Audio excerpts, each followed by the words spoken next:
బాబుజా నేను ఎలా ఉన్నాను రా? గౌరీ నువ్వు అచ్చంగా బత్తి దోసంలాగా ఉన్నావే. అంతకంటే బాగాలేనా? ఆమెకు నీకు పోలికక్కడే బస్తీ దొంలాగా ఉన్నావు. నాన్ సెన్స్, గీన్ sense, fruit salt, kerosene, penicillin. అబ్బా ఇంగ్లీష్ కూడా మాట్లాడుతున్నావే. చట్టప్ మరి ఏటనుకున్నావు?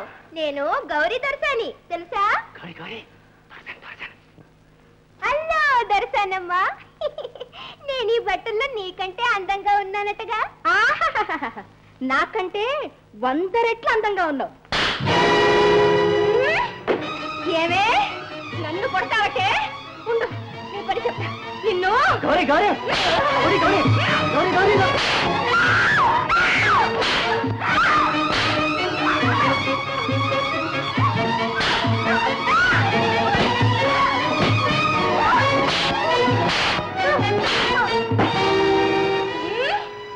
రావే నీ నాడ తీస్తాను.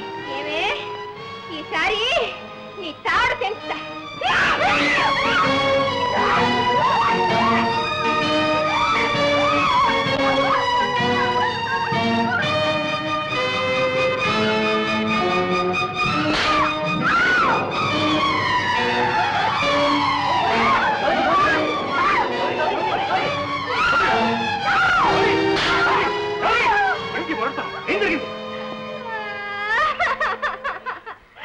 ఎలా ఉంటాయో చూద్దామని తన బట్టలు వేసుకున్నాను డాక్టర్ బాబు. నా బట్టలు అక్కడ వదిలేసే వేసుకున్నాను.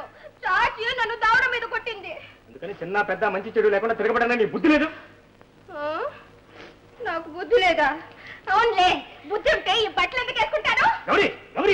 మర్చిపోయిందా? సరేలే, మా ఇంటి దగ్గర ఇప్పి తీసుకొచ్చి దాన్ని మొహాన్ని కొడతాను. దొరసానట పోతాను. ఎంతైనా మీరు ఒకటగా నే పోతా.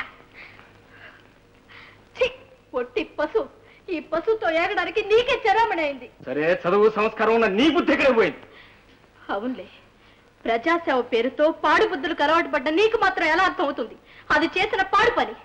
బావా ఆఖరిసారిగా అడుగుతున్నాను, నువ్వు నాతో వస్తావా రావా? లేలా, ఆశయాలు ఒకటి కానప్పుడు జీవితాలు కూడా ఒకటి కావు. అంటే నా దారి నన్ను చూసుకోమంటావు. వెళతాను.